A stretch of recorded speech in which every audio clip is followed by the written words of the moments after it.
ocasiones, compañeros, vamos a repasar algunas cosas del juicio ordinario laboral. Hay que recordar que los conflictos colectivos, ya lo hablamos varias veces, hay dos posibilidades, de carácter jurídico y de carácter económico-social. Vamos a platicar algo sobre el primero de ellos, que básicamente es un repaso, porque al final, compañeros, es la misma vía procesal. ¿Se recuerdan? Que ya lo hemos platicado también, que la vía procesal para dilucidar el conflicto colectivo de carácter jurídico es el juicio ordinario laboral. Entonces, vamos a hacer un repasito ahí del semestre anterior en una clase o en dos clases, ¿verdad? Pero la idea es refrescar un poco la memoria sobre el conflicto colectivo de carácter jurídico en relación al juicio ordinario laboral. En cuanto a la procedencia, compañeros, ya lo hemos platicado que procede este tipo de conflictos cuando se refiere o el motivo es interpretación o aplicación de derechos de existe una norma que se está incumpliendo. Entonces la procedencia, dijimos, procede con motivo de interpretación o aplicación del derecho preexistente. Siempre va a haber una norma preexistente, al igual que en el conflicto individual. Se recuerdan que el último día dijimos que el conflicto colectivo de carácter jurídico y el conflicto individual tienen como elemento común que ambos son jurídicos, porque tiene que existir una norma previa para que se está incumpliendo para hacerlo valer. Y en la resolución que vimos el último día, compañeros, en esa resolución de la sala, como consecuencia de una apelación,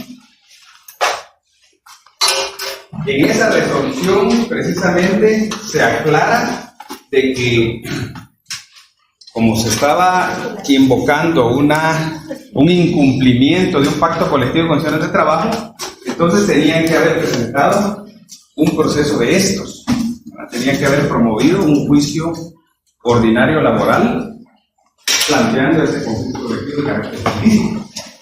Pero, como ustedes pudieron ver en la resolución, erróneamente presentaron el otro conflicto, el conflicto de carácter económico-social, y por eso fue rechazado en primera instancia, y como consecuencia de la apelación pues se confirmó esa resolución. De hecho, hasta el juzgado se había equivocado también al principio, ¿verdad? Porque por eso enmendó el procedimiento. Ahí se sobreentiende en esa resolución, aunque no están los antecedentes, pero el juzgado de primera instancia como que lo admitió. Y cuando se dio cuenta de su error, enmendó el procedimiento. Y en la enmienda del procedimiento, por ser un error sustancial, corrigió y rechazó. Digamos, no le dio trámite al proceso, por considerar que no era la vía procesal adecuada. Y la sala confirmó eso y así debe ser, está bien. Pero entonces estos señores tenían que haber planteado un conflicto de este tipo y a través de la vía ordinaria. Eso fue lo que no hicieron, digamos. Se fueron por la otra vía y la otra vía es incorrecta. Porque la otra vía ya sabemos que no hay normas preexistentes, sino que precisamente lo que se busca es crear normativa. Bueno, entonces eso sería en cuanto a la procedencia. Vamos en cuanto a la demanda, compañeros. Recordémonos algunos detalles de la demanda del juicio ordinario laboral. ¿Alguien se recuerda de algún requisito especial de la demanda, compañeros? Levantemos la mano y así para ir en orden. ¿Alguien por atrás habló? Sí, compañero. ¿Dónde se va a interponer la demanda?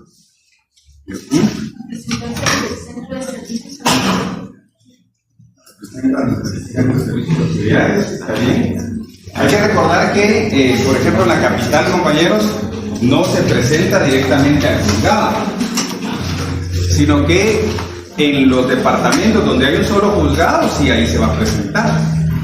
Pero en Guatemala no, en el departamento de Guatemala no, sino como dice la compañera, es un centro de servicios auxiliares. ¿Cuál es el nombre completo de ese centro, compañeros? ¿Quién se recuerda? ¿Alguien se recuerda el nombre exacto? Ya la compañera empezó, que dice que es un centro de servicios. ¿Qué sigue?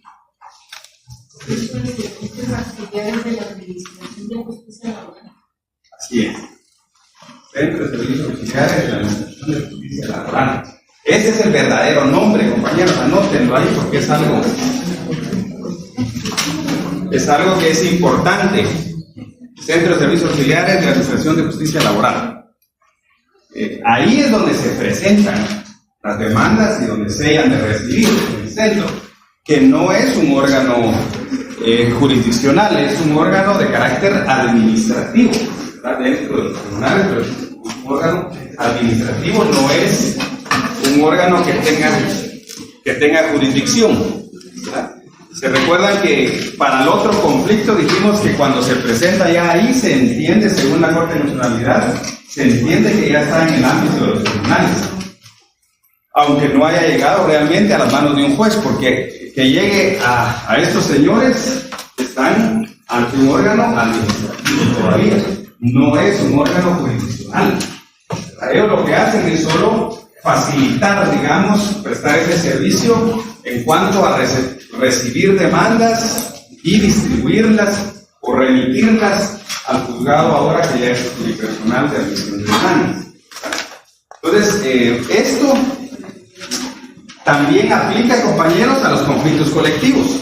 Tanto en el curso anterior que vimos las demandas de conflictos individuales como hoy de conflictos colectivos, también aplica el hecho de que se presentan ante ese centro de servicios auxiliares de la Administración de Justicia Laboral.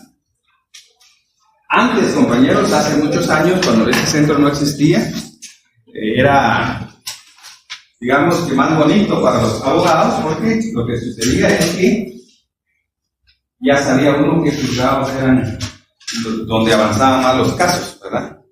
Y donde eran más huevoncitos. Entonces uno decía, bueno, el juzgado segundo ya sabía uno qué juez era, ¿no? Entonces ahí se llevaba 5 años y en otro se llevaba 2 años.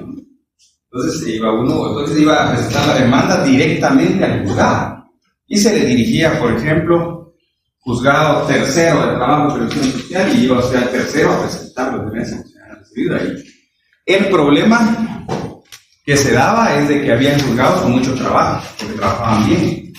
Entonces, como ya habíamos identificado que juzgados no trabajaban, digamos, con la celeridad adecuada, entonces tenían menos trabajo, entonces cargaban mucho, digamos, los buenos juzgados estaban muy cargados de trabajo.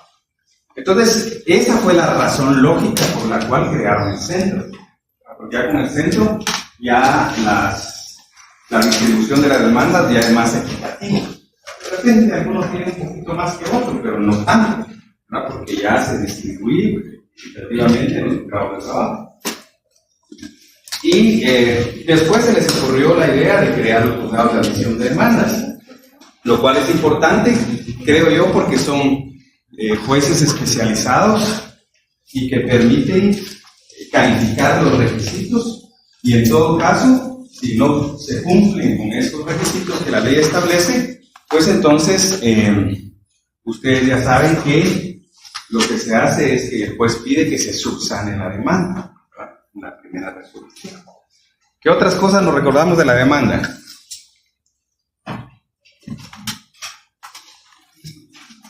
¿Cuáles son las modalidades de la demanda según el Código de Trabajo? ¿Cómo? Verbal escrita, ¿verdad? Si es verbal, ¿qué se hace? Se levanta un acta porque está tirada, entonces se levanta. Sí. Ese es el término que se usa, ¿verdad? Me parece que estuviera tirada para levantarse. Entonces, tal vez lo mejor, compañeros, que usemos otro término, digamos, redactar un acta. Esto es un documento. Redactar, fraccionar, el caso de los notarios, autorizar un acta notarial, ¿verdad? O sea, hay una serie de conceptos que se pueden utilizar y no necesariamente levantar. Yo me recuerdo un docente, decía que había que hablar el idioma de la ley, ¿verdad? Pero a veces el idioma de la ley es feo, como es levantar cosas. Entonces, bien se puede usar términos más técnicos. Incluso hay una ley, creo que es un reglamento, que usa la frase media vez, cuando se sabe que no es una frase adecuada. Una vez, toda vez, pero no media vez. Pero hay un reglamento que dice media vez tal cosa. Entonces, pero bueno, así está redactado ese reglamento y dice famoso media vez. Bueno, de la demanda, ¿qué otros? Ya hablamos de las modalidades. Si, por ejemplo, vayan anotando esas ideitas, compañeros, porque de repente se nos ocurre en el examen. Ya hablamos de que se plantea en el centro, ya hablamos de que las modalidades oral escritas, si es oral se redacta un acta. ¿Cuál es el fundamento? ¿Recuerden cuál es el fundamento legal de la demanda? 332. Gracias, sí. El 332 tiene los requisitos. ¿Qué otros requisitos especiales hay, compañeros? Por ejemplo, ¿qué requisito hay en el 332 que no hay en procesal civil, en una demanda civil?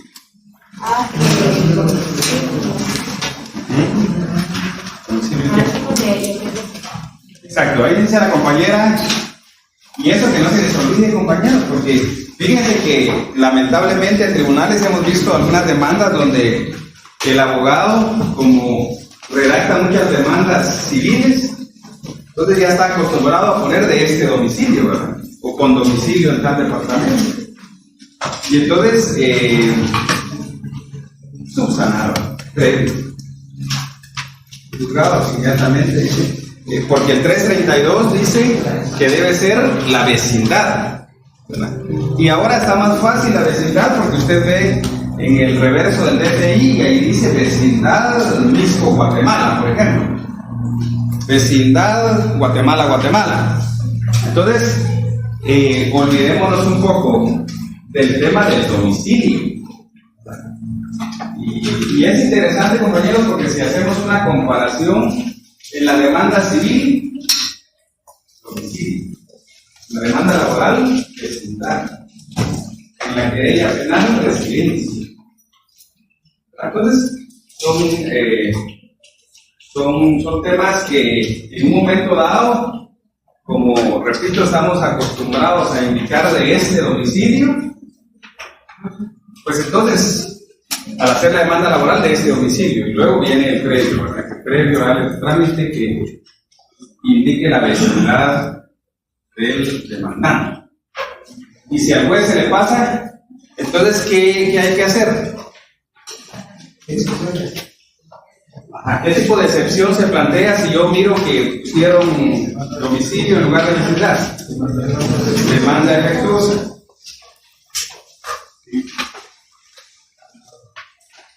La demanda defectuosa, ¿verdad? Porque la demanda defectuosa procede cuando no se cumplen los requisitos del 332. Entonces, siempre que algún requisito de esos no se cumpla, lo que hacemos es plantear una excepción dilatoria de demanda defectuosa. Hay que recordar que es dilatoria. No estamos en civil también, allá se llaman previas, aquí se llaman dilatorias. Entonces sería, anótenlo por ahí, ¿verdad? Excepción dilatoria de demanda defectuosa cuando se plantea o se incumple con algún.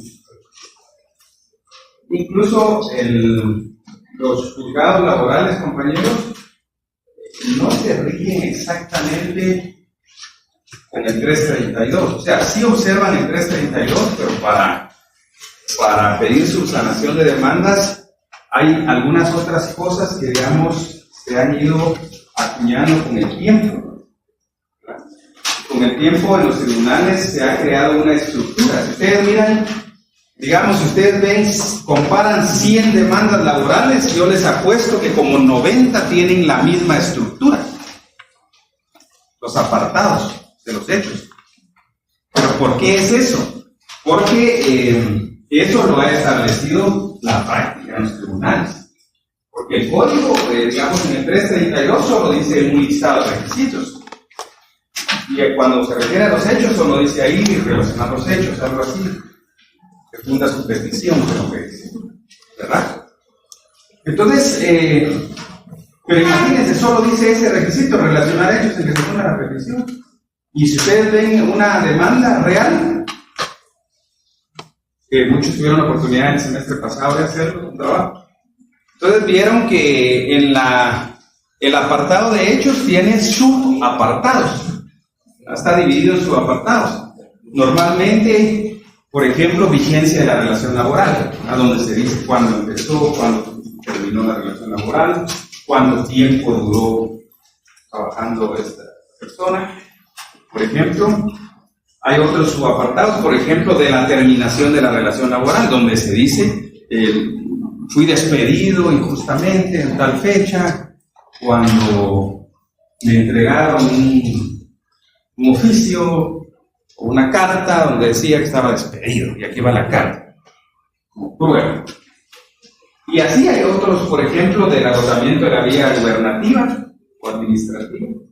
El hecho de que se haya ido o no a la inspección, ahí se dice, no agoté la vía administrativa, porque la ley no me obliga. O sí agoté la vía administrativa, planteé, bueno, y según adjudicaciones, que así le llaman en inspección, adjudicación número tal, de fecha tal, entonces se dio por interrumpida la prescripción, la interrupción de la prescripción. ¿Y cuál es el efecto de la interrupción de la prescripción, compañeros?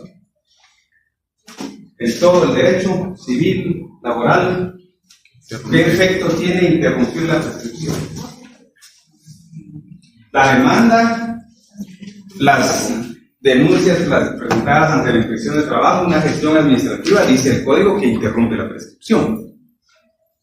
Aquella prescripción que hablamos la otra vez, que dice que son 30 días hábiles, ¿verdad? Entonces, ¿qué efecto tiene en la ley? Y eso es aplicable para todos los derechos que existan. Interrumpir la prescripción es una institución que se aplica en todas las disciplinas. Claro, la prescripción, hay que recordar de que es rara cosa la que no prescribe, digamos, en el mundo del derecho. Casi todo prescribe, hay un tiempo de que prescribe. Incluso hasta los delitos. Yo me recuerdo que hace muchos años, pero no en Guatemala, sino creo que era en Chile, donde había alguien que nos indicaban de una violación, un delito sexual, una violación. Y ya todo el mundo sabía, y hasta él en la prensa aceptó que había cometido el delito, pero estaba con esa prescripción. Lamentablemente. No puede ser que diga, mire, usted cometió un delito hace 100 años, entonces ahora lo detenemos. No se puede. También en el derecho penal está la figura de esta. Toda la prescripción. ¿Alguien se recuerda, compañeros?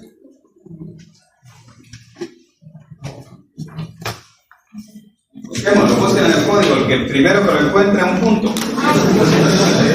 Compañeros, yo primero, vamos a ver, léalo, compañeros. ¿Qué dice? Artículo 258. Prescripción es un medio de librarse de una obligación impuesta por el presente código que sea consecuencia de la aplicación del mismo, mediante el transcurso de cierto tiempo y en las condiciones que determina este capítulo. El derecho de prescripción es irrenunciable, pero puede renunciarse a la prescripción ya consumada, sea expresamente, por palabra o por escrito, o tácitamente por hechos figurados. Ya más adelante está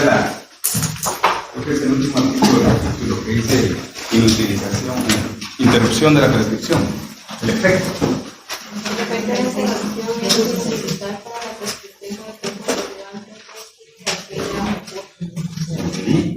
Otra vez. Oigan, compañeros. El efecto de la interrupción es inutilizar para la prescripción todo el tiempo corrido antes de que aquella ocurra. Entonces, el efecto de la interrupción de la prescripción es inutilizar todo el tiempo corrido antes de ella. Entonces, mire, pues lo vamos a graficar aquí si alguien no lo ha entendido, compañero, porque eso es básico. Vean. Digamos, hoy despiden a una persona y la despiden de manera directa y de manera injusta, porque no había hecho nada, solo es capricho del patrono decir, bueno, ya no lo quiero ver mañana aquí, hay que buscar. Despedir. Entonces es injusto, ¿verdad? No se está invocando alguna causa del 77 del Código de Trabajo. Entonces, en este caso, compañeros, hoy se hace el despido injustificado. Entonces, a partir del día hábil inmediato siguiente, todos los plazos según la LOC se calculan a partir del día siguiente, no se toma en cuenta el día que suceden los hechos. O sea, hoy no se toma en cuenta. El siguiente día hábil sería el lunes. O sea que desde el lunes en adelante están los 30 días hábiles. Que dice la ley para emplazar al patrono para que pruebe la justa causa del despido. Es decir, que este trabajador que fue despedido hoy tiene 30 días, empezando a contar desde el día siguiente, que es lunes, tiene 30 días hábiles para presentar sus demandas ante los juzgados y pedirle al patrono que él pruebe la justa causa del despido. Artículo 78. Si no prueba la justa causa del despido, entonces procede la indemnización, los daños y perjuicios, los pagos de salarios y las cosas procesales. Aquí. Yo me recuerdo hace muchos años, compañeros, que nos plantearon varias demandas en una institución que asesoraba y había una que la plantearon el día 32, o sea, 2 días después del último día en que podían interponer. Entonces, lógicamente, ahí, compañeros, ¿qué se interpone? Excepción. Entonces, al contestar la demanda, interpuse la excepción perentoria de prescripción, diciendo que de esta fecha para acá habían 32 días, consecuentemente ya se había excedido del plazo que la ley establece. Entonces el juez declaró con lugar la excepción y entonces no había que indemnizarlo, aunque no hubiera habido causa justa, pero como estaban fuera de tiempo. Por eso, compañeros, de que hay que entender las figuras y aplicarlas y estudiar un poco, ¿va, compañeros? Pues no es nada más de venir a falso y verdadero a un examen, ¿verdad? Sino hay que entender las cosas. Porque si no, de repente, tarde o temprano, compañeros, ustedes van a estar haciendo esto en su oficina. Bueno, entonces, lo que dice ahí de la prescripción es de que cuando sucede determinada situación, se interrumpe la prescripción. Entonces, por ejemplo, empieza el lunes los 30 días, volvemos a este caso, hoy lo despidieron, el lunes empezaron a contar los 30 días, pero viene este señor y estuvo platicando con el patrono y etcétera, etcétera, etcétera, y el día 29, por ejemplo, va a la inspección de trabajo. Podría haber ido cualquier otro día de estos, digamos, pero llegó este caso hipotético de que llega el día 29. Entonces, en ese caso, la gestión administrativa que él realiza el día 29 ante la inspección de trabajo interrumpe la prescripción. ¿Cuál es el efecto de esta interrupción de la prescripción? Inutilizar todo el tiempo corrido antes. Es decir, que estos 29 días que ya corrieron ya no se toman en cuenta. Es como decir borrón y cuenta nueva, digamos, para entenderlo más fácil. Entonces, aquí interrumpe la prescripción. Supongamos que de aquí para adelante se lleve, como son muy rápidos, 3 meses, digamos, en la inspección de trabajo. Se llevan 3 meses para citar al patrón, o de repente lo citan más de una vez, etcétera, etcétera. Y al final de los 3 meses resulta que de todos modos se da por agotada la vía gubernativa porque el patrono no le quiso pagar. Entonces aquí a los 3 meses, cuando se da, porque eso lo dice la inspección de manera expresa, en el acta dice, siempre la inspección lo pone,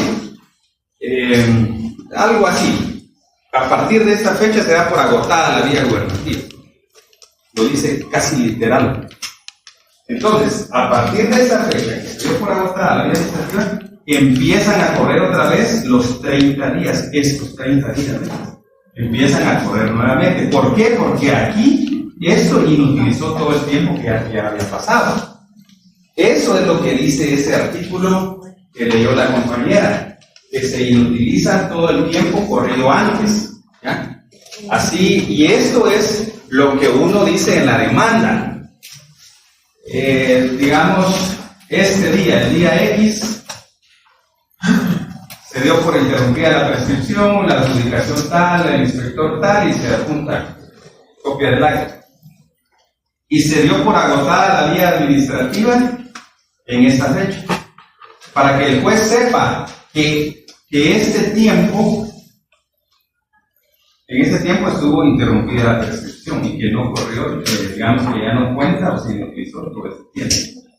Entonces así funciona, compañeros. Entonces, ¿qué pasa con algunos patronos? Algunas empresas lo que hacen es decirle al trabajador, por ejemplo, venga entre 15 días, sería como por acá, venga entre 15 días a que platiquemos de sus prestaciones.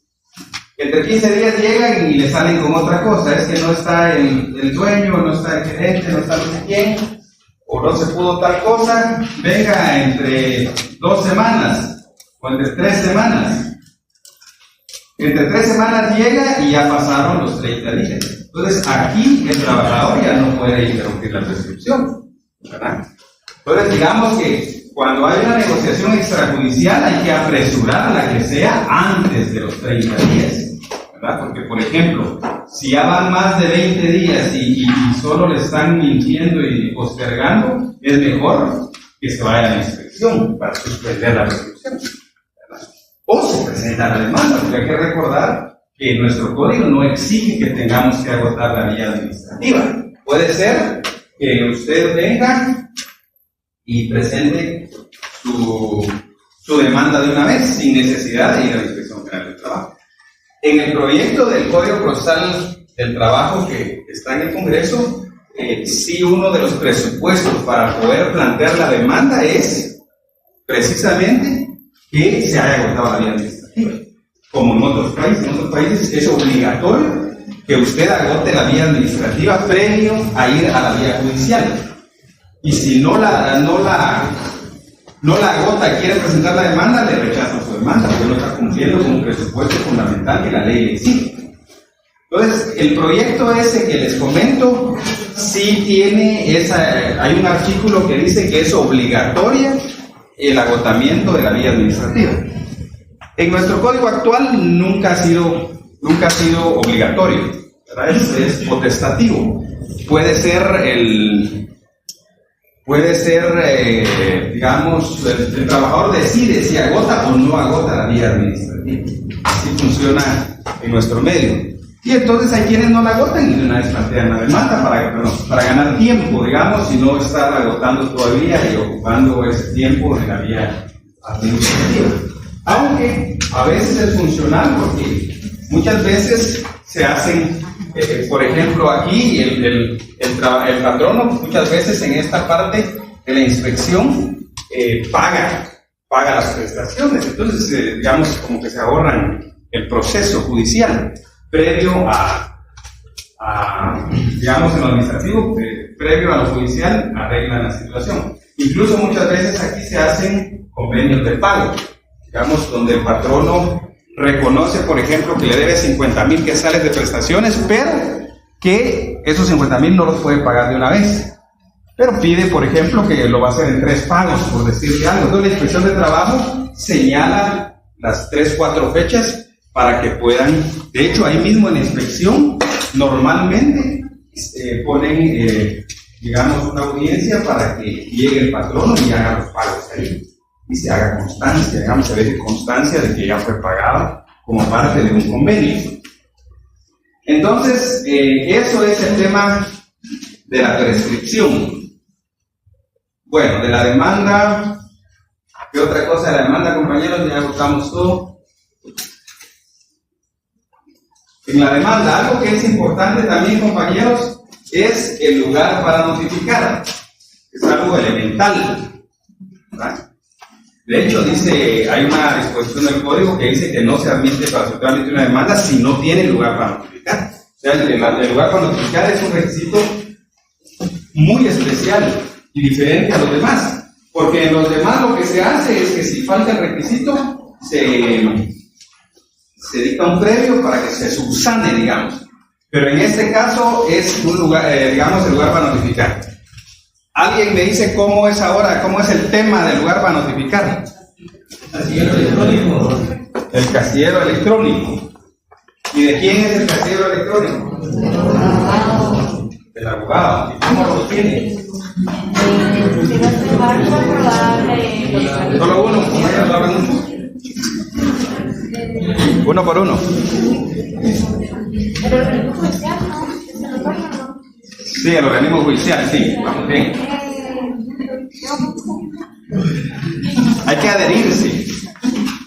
adherirse a ese sistema de casilleros electrónicos, ¿verdad? Entonces el abogado normalmente es el que se adhiere y el requisito de la demanda es decir cuál es el casillero y de quién es. Esos 2 detalles son los que se dicen, ¿verdad? Digamos, el actor dice, señala como lugar para recibir notificaciones el casillero, por ejemplo, NR 00230, por ejemplo, que corresponde a mi abogado auxiliante, por ejemplo. ¿Ya? Entonces, lo que se señala son casilleros electrónicos. Esa es la idea. Busquemos en la parte del artículo donde dice que hay que señalar casillero electrónico. Alguien que nos lea esa parte conducente.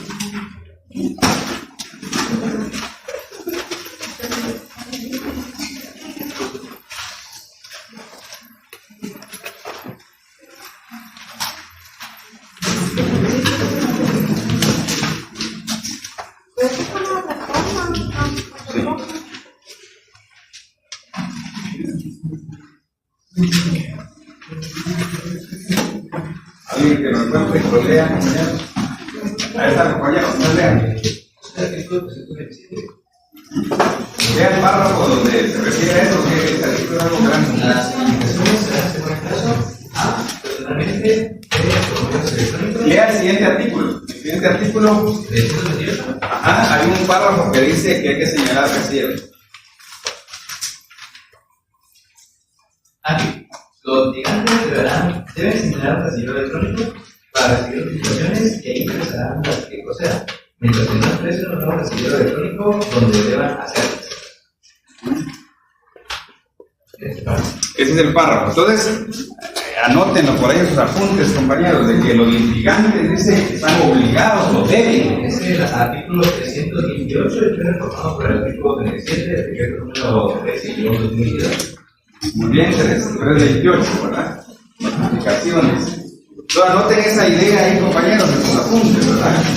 El 328 establece la obligación de señalar casillero electrónico. Ahora, compañero, leas el otro párrafo, el que sigue. Cualquier otra persona que presente al proceso deberá señalar un lugar para recibir notificaciones en la misma forma. Dice que cualquier otra persona también debe señalar casillero electrónico. Leémosle otro párrafo.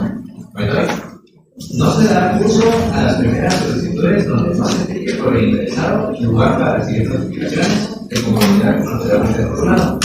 Sin embargo, el demandado y las otras personas a las que la resolución se refiera serán notificadas por primera vez en el lugar que se indique por el solicitante en forma personal.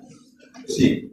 Entonces, vean, ahí está precisamente lo que yo les estaba comentando, que esa disposición dice que no se le da trámite a la demanda si no señala el lugar para recibir notificaciones de conformidad con lo que establece este artículo. Es decir, que si alguien no señala casillero electrónico, aun cuando señale un lugar físico, una dirección física para notificar, no es eso a la obligación, porque el requisito es señalar casillero electrónico, ¿verdad? Entonces es lo que dice ahí, que no se le hará trámite. Entonces es un requisito fundamental, ¿verdad? Incluso con más peso que otros requisitos. Y tienen razón, compañeros, el código siempre lo ha dicho, ¿verdad? Porque también antes de la reforma esa parte ya estaba, solo que antes era lugar físico, no era correo electrónico, pero ya estaba esa disposición que si no se señalaba el lugar para notificar, no se puede admitir para su trámite. Entonces, hay un poco con eso. Ahora, esa parte que leyó el compañero dice que el demandado se le va a notificar en forma personal. Es decir, lo que sucede es de que cuando yo demando a alguien, lógicamente yo tengo un casillero electrónico y señalo para el demandante, pero para el demandado desconozco qué correo o qué casillero electrónico va a utilizar, ¿verdad? O qué abogado lo va a asesorar. Entonces usted solo dice quién es el demandado y dónde le notifican personalmente. Ahí sí es una dirección física para que le vayan a notificar.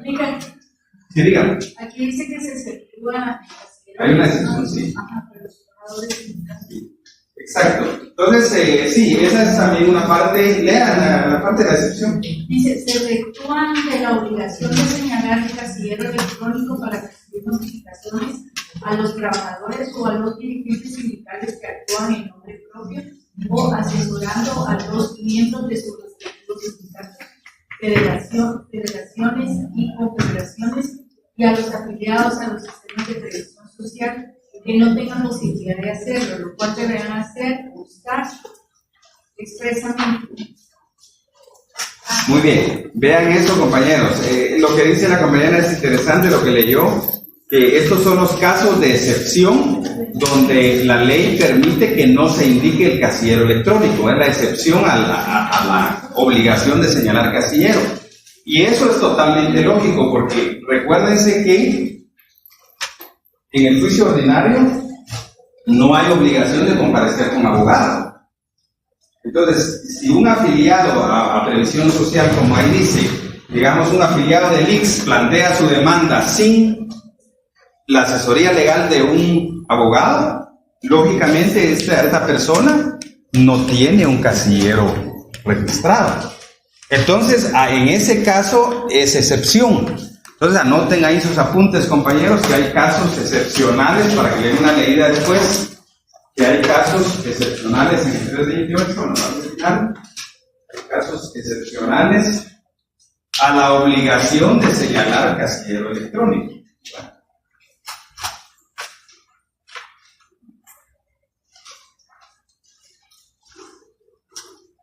Y repito, esa excepción tiene razón de ser porque no necesariamente va a comparecer un abogado auxiliando o asesorando a la parte demandante. Entonces, si es así, pues entonces el código habilita esa posibilidad de que no señale y que sí, pero sí tiene que señalar un lugar físico. Eso sí, porque si no, ¿dónde se va a notificar? O sea, no señala casillero electrónico, pero sí tiene que señalar un lugar físico dentro del perímetro donde está el asiento del tribunal, ¿verdad? Porque, por ejemplo, si el tribunal está en la ciudad de Escuintla, por ejemplo, entonces hay que señalar en la ciudad de Escuintla el lugar, porque en esa comunidad está la sede del juzgado. Entonces no vamos a ir, por ejemplo, y presentar como lugar para notificar Palín Escuintla, por ejemplo, que ya sería un municipio. A eso se refiere esa parte. Pero entonces, la obligación de señalar lugar para notificar siempre hay. Lo único es que excepcionalmente estos señores no necesariamente tienen que señalar un casillero electrónico. Bueno, entonces, eso en el tema de la demanda, creo que ya refrescamos varias ideas y espero que hayan anotado la mayor parte, compañeros, porque sí son interesantes y que se relacionan a los conflictos individuales y a los conflictos estos de carácter jurídico, colectivos jurídicos. Bueno, entonces ya hablamos de la procedencia, ya hablamos de la demanda, hablemos de la resolución. Hablemos algo de la resolución. Primero díganme qué tipo de resolución es esta.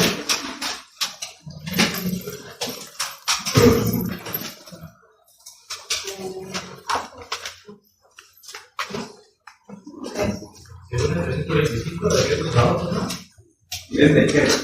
No es decreto wow, es diferente. Es decreto. Hay que recordar que la clasificación de las resoluciones judiciales es decreto, auto, sentencias. Y las tres cosas son diferentes. ¿Verdad? Entonces, la primera resolución que se emite en un proceso siempre es un decreto. Eso es aplicable porque, digamos, por mucho tiempo se discutía el tema qué tipo de resolución era esa primera resolución de un proceso. Y entonces, pues, hubo algunos debates ahí hasta que la Corte de Nacionalidad establece que esas primeras resoluciones son decretos. Entonces, esta primera resolución sobre la demanda planteada en un juicio ordinario laboral es un decreto. Y dice que el decreto es una resolución de mero trámite. Por eso el decreto no es motivado. No tiene por qué, puedes estar explicando por qué está resolviendo en determinados sentidos. Porque es una resolución de trámite, el decreto. El decreto, ¿en cuánto tiempo tiene que dictarse? 24 horas. ¿Cuál es el fundamento?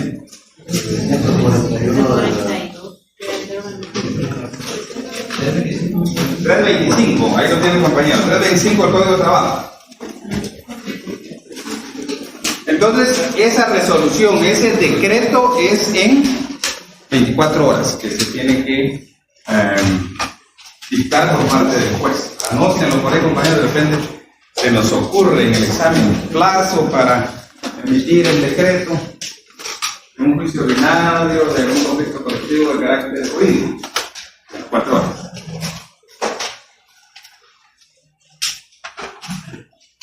Vale, esa resolución, compañeros, como lo hablamos en su oportunidad, puede ir en dos sentidos. ¿Cuáles serían esos dos sentidos? La resolución tiene dos caminos. ¿Alguien se recuerda?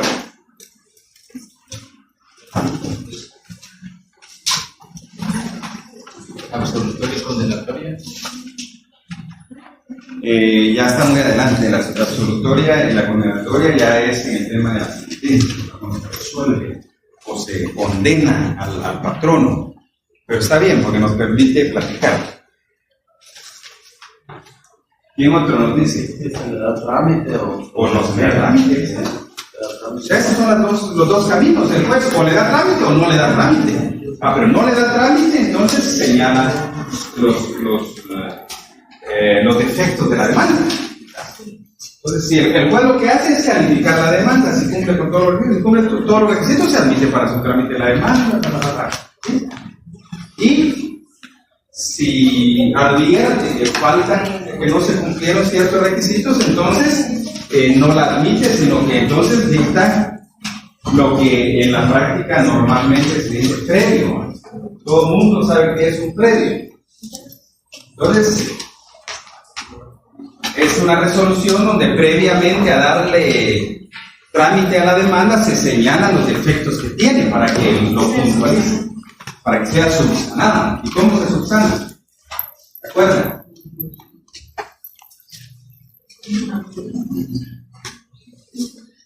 ¿Quién dijo por ahí algo? Ampliando o modificando. ¿Está bien? Si se me olvidó algo y voy a agregar algo, es ampliar la demanda. Si lo dije, pero lo dije mal, entonces es modificar la demanda. Entonces, tiene razón la compañera, para subsanar, se subsana a través de ampliar o modificar la demanda. ¿Cuál es el plazo para subsanar la demanda? Una vez, son 3 días. Exacto, es el plazo de 3 días, ¿verdad? 3 días para subsanar la demanda. Ya. Vamos a ver la resolución. ¿Qué otras cosas podemos hablar de la resolución?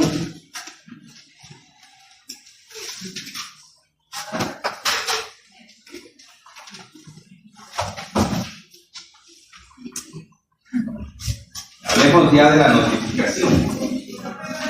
Pasémonos a la otra.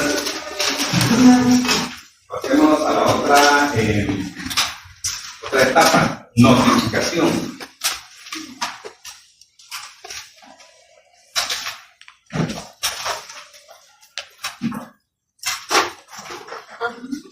En el Código Procesal Civil y también en el Código de Trabajo hay una disposición muy similar, casi en los mismos términos, donde dice que toda notificación toda resolución debe notificarse a las partes. 327, léalo, compañero. Notificaciones. Artículo 327. Toda resolución debe hacerse saber a las partes o a sus representantes facultados para el efecto, en la forma legal, y sin ello no quedan obligados ni se les puede afectar en sus derechos. También se notificará a las otras personas a quienes la resolución se refiere. Las notificaciones se harán según el caso: A, personalmente; B, por medio electrónico; y C, por los estados del tribunal. En la notificación no se admiten razonamientos ni interposición de recursos a menos que en otra ley o en la resolución se disponga otra cosa. Al hacer cualquiera de las notificaciones a que se refiere este artículo, se entregará la copia de la solicitud con la transcripción de la resolución y quien dictada, o solo la resolución cuando haya recaído en una solicitud identificando. En todo caso, el expediente respectivo se autoriza a la Corte Suprema de Justicia a implementar los estados de los tribunales por medios. Muy bien, gracias, compañera. Entonces, ese artículo que leyó la compañera, en la parte inicial es muy semejante a lo que dice el procesal civil, ¿verdad? Que toda resolución debe notificarse y si no se notifica no se le puede limitar ningún derecho en la parte procesal. Entonces, ¿qué se hace, compañeros? Anoten lo que se hace cuando no se notificó adecuadamente. Por ejemplo, a mí me tenían que notificar, pero resulta que al compañero le llegaron a notificar. La notificación es para mí. De repente hasta se equivocaron en la dirección donde fueron a notificar. ¿Qué se hace? No. Digamos, ¿qué tiene que hacer el compañero cuando él se da cuenta que no es para él la notificación y que la dirección no era la que dice ahí? ¿Qué hace él? Porque él no tiene nada que ver con el problema, pues él lo recibió porque el otro se equivocó, tal vez el notificador lo dejó a otro lado y se lo dio a él. Un error hubo. ¿Qué tiene que hacer él?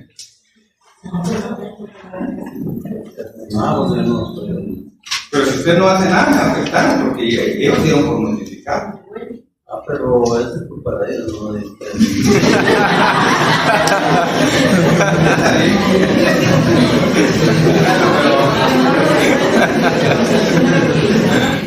Si es precisamente es un memorial, anótenlo, compañeros, porque eso no está en la ley, sino en la práctica lo estamos diciendo.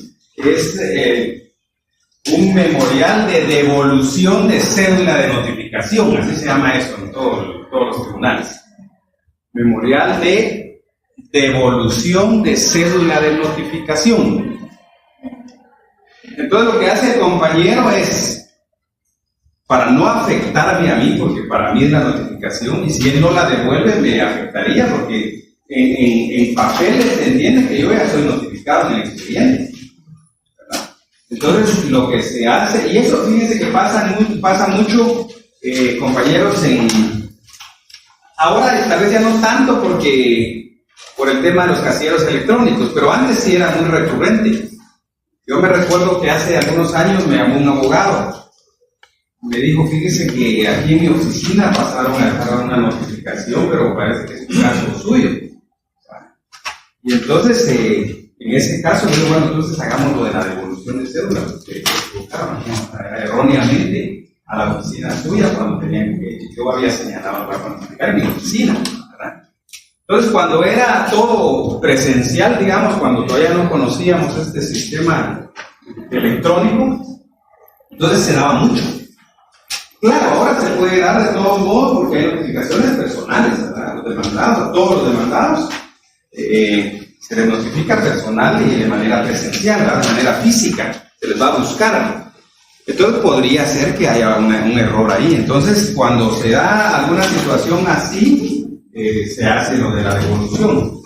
Pero normalmente se dice, ¿verdad? Que ¿por qué uno considera, digamos, por ejemplo, que se notificó en un lugar con una dirección errónea y que para no afectar los derechos de la parte procesal, entonces se devuelve? Entonces el juez pues tendrá que analizar si efectivamente no es pues alguna forma de querer evadir, digamos, la notificación. Si la ve, entonces muchas veces pues, lo que hacen es ordenar que se notifique nuevamente, para de conformidad con la ley, que sería lo normal, ¿verdad? Pero esto no está, digamos, esto que les estoy platicando no está ni en proceso civil ni en el Código de Trabajo. Hay alguna regulación sobre esto, digamos, pero en la práctica sí todos entendemos que existe la llamada devolución de cédula de notificación, porque erróneamente se notificó. Y ahora, por ejemplo, digamos, en el mismo caso, digamos que a mí me notifican, usted dice que eso me pertenece a usted, porque la notificación era para usted. Pero si yo, por ejemplo, ¿quién tiene que hacer esa devolución? Yo, sí. Va, pero, por ejemplo, si yo estoy molesto con usted porque usted no No la devuelve. Sí, no la devuelve. ¿Qué pasa ahí? Digamos, ¿qué responsabilidad legal en contra suya? Porque yo estoy muy molesto porque me va a Por el punto, porque pero es un caso hipotético, algo no. Sí. Eso es verdadero punto. Vean, digamos que lo ideal, en un mundo ideal, usted sí tendría que devolver la cédula porque es algo que no le corresponde a usted. Pero podría ser que usted no lo quiera hacer, o no lo pueda hacer, o no sepa qué hacer, digamos, ¿verdad? Pienso que ahí la parte afectada, que sería yo en este caso, tendría que revisar el expediente y de repente pedir, porque se podría pedir en un momento dado, por ejemplo, que se enmiende el procedimiento. Porque si a un juez se le explica en un memorial el error y se advierte en los documentos, porque hay que recordar que el expediente se va formando. Entonces, si por ejemplo en la cédula de notificación dice que notificaron en cierta dirección, pero no es la dirección que se señaló para notificar, pues sería evidente el error, aunque usted no lo haya presentado, ¿verdad? Por ahí podría irse. Aunque en la práctica, digamos, normalmente sí hemos, digamos, aunque no hay mucha solidaridad en algunos casos entre los abogados, pero en estos temas sí muchas veces, porque también a mí me tocó en alguna oportunidad avisarle a un colega que había una notificación que erróneamente se la había dejado. Incluso fíjense que hay una situación que vio un colega, y que ese caso ya fue hace muchos años y destituyeron al notificador, ¿verdad? Le quitaron la plaza, lo despidieron, porque fíjense que la fe pública de la cual está investido cualquier las personas o empleados funcionarios correspondientes es algo delicado, compañeros, ¿verdad? Porque, por ejemplo, en el caso de nosotros como notarios, ¿verdad? Si yo doy fe, por ejemplo, que en un caso real, me recuerdo un caso real ahorita, un notario autoriza un acta notarial de matrimonio, digamos, el 15 de septiembre a las 18 horas. Ese es un caso real, ¿no? Ya no me recuerdo de la fecha. La fecha es hipotética. Pero este es un caso real. Y resulta que en ese día y esa hora, la persona que supuestamente se estaba casando había matado a otra persona en otro pueblo. Ese es un caso real que llegó a los tribunales. Entonces, a eso me refiero con la fe pública. Si yo digo que autoricé el matrimonio el 15 de septiembre a las 18 horas, se tiene por cierto, porque soy notario. Y si demuestra lo contrario. Porque este cuate lo que había hecho es que mató a alguien justo, digamos, en ese horario, casi en ese horario, y en otro municipio. Físicamente no podía, materialmente no podía estar en los dos pueblos, ¿verdad? En uno matando y en otro casándose, ¿verdad? Y entonces esto llegó a tribunales y, bueno, hubo condena y también condena penal para el notario. Porque obviamente demostraron que él, habían testigos que él sí estuvo en el otro pueblo y que cometió el delito. Y entonces, pues también a cargar al notario, a compañeros, porque está diciendo mentiras. Entonces, en el tema de la fe pública, compañeros, es una brasa que hay que saber manejar, porque si no, por eso decían antes que los notarios tenían un pie en el cementerio y otro pie en la cárcel.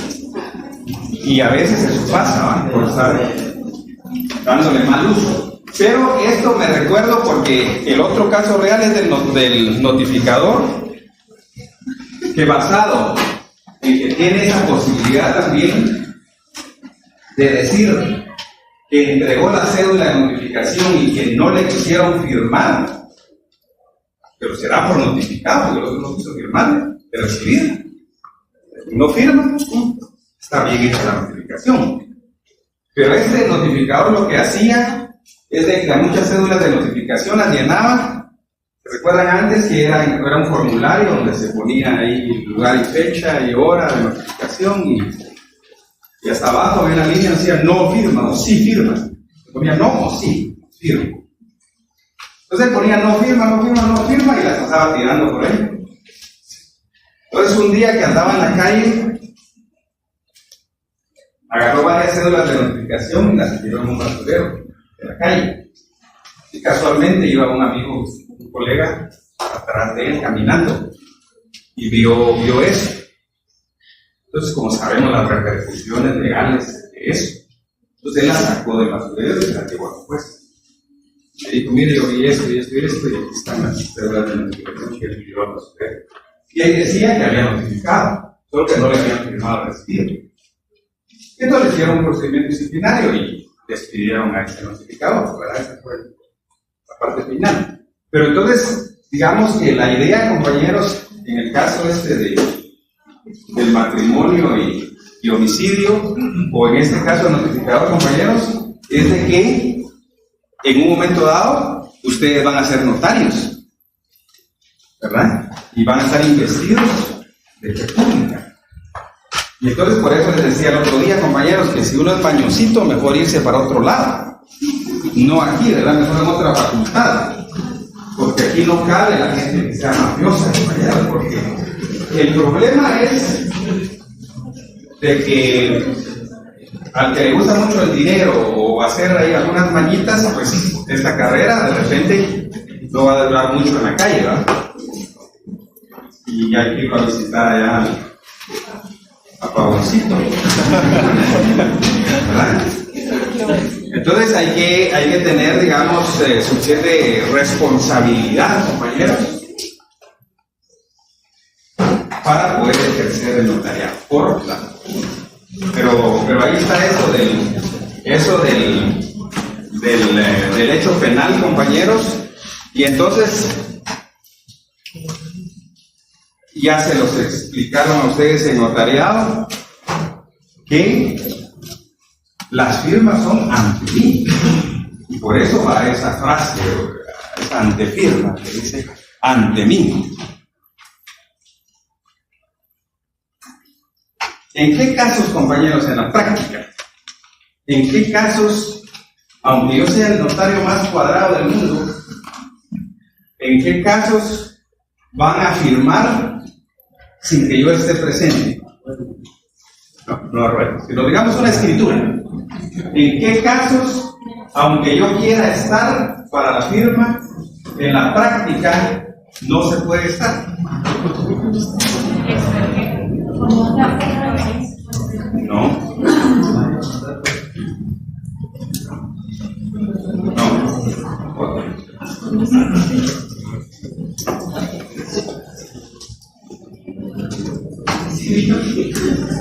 Cuando se tratan de instrumentos, por ejemplo, compañeros, que firman los representantes legales de los bancos, a todos los notarios nos piden que dejemos el protocolo. Entonces dice, mire, tengo una semana aquí y regreso una semana a traer lo que está firmado por el representante del banco. Entonces, ningún banco permite que llegue el notario y es el representante legal y uno ve que él firmó la carta total de pago, por ejemplo. Entonces, ahí materialmente, en la práctica, todos sabemos y ningún banco permite que uno llegue y que en un solo acto esté el representante. Normalmente, y digamos, hay otras variantes, por ejemplo, UDEVIPO. En UDEVIPO, lo mismo, se hacen los trámites administrativos y cuando toca firmar la escritura, se deja el protocolo. Y hay que ir como 3 meses a traerlo, porque eso se tarda mucho. Pero así funciona esto, pero obviamente también es un riesgo, porque a uno de notario no le consta si el mandatario o el gerente, el representante legal del banco haya firmado, ¿verdad? Pero normalmente ahí, pues nunca he sabido que haya problemas, ¿verdad? Pero todos se confían en un tercero. Vamos a quedar ahí, compañeros. Vamos a suspender ahí y vamos a seguir el miércoles.